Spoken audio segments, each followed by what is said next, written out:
Хичээл сургууль эхлэхэд байгаа болохоор би танарт гоё өглөөний цайны санаа өгье да. Эхлээд хэдүүлээ будаага агсанаа. Би сакура будааг сонгож авсан. Будаага сайн угаагаад усаа тааруулаад болоо.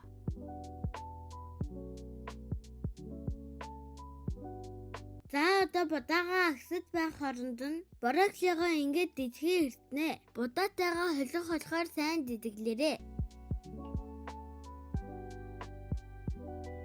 Одоо хэм юм уу зайцсан ингээд энэ тарагдад байгаасыг маш дидхээ эртнэ. Нийслэл салаатны хаймнаас дидхээ эртэн суза.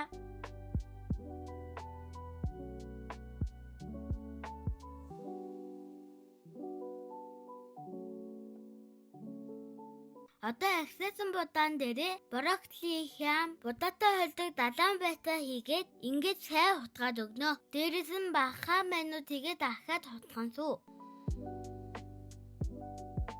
Одоо будаага ингээд гараараа автгаа болгоно. Сайн цанга бадахгүй бол бутар дунан суузаа. Одоо 2-3 сэрхэг өндөг хаглаад ингээд сайн хутгаад өндөг сардаг хайруулын тавг байдаг сте. Тэрийгэ тослоод нэг талд нь будаага хийн. Нөгөө талд нь өндөгнөөсөө баг дээрэг хийгээд би сайн тайлбарлаж мэдэхгүй байна. Та нар миний хийж байгааг сайн хараад аваарай за. Ингээд гоё өнгөлөг өглөөний цай бэлэн. Бас ингэж болох юм биш тийм ээ нөхөө. Болтоо сте. Болж гин. Хаан чам хутган шиг гарыг хитгах чи. Яраад тах чи. Өглөөний цайгаа уугаад гарья. Тааш тийм ээ тийм тий. Австралийн нэг судалгаа гарсан мэлээ ч миний охин. 128 гаруй хүүхдүүдээс судалгаа явуулсан чинь 78% нь математикийн хичээл дээр муу үнэлгээтэй. 64% нь уншиж бичих хичээл дээр муу үнэлгээтэй. Тэгээд яагаад ийм хүүхдүүд ингэж судлаад үзсэн чинь ихэнх хүүхдүүд нь өглөөний цайгаа уухгүй хоосон гардаг юм байна л да. Өглөөний цай уун одоо ач тус нь бол одоо хүүхдэд илүү ирч хүчтэй хичээл дээр төвлөрөх чадварыг нь нэмж өгч байгаа юм байлаа.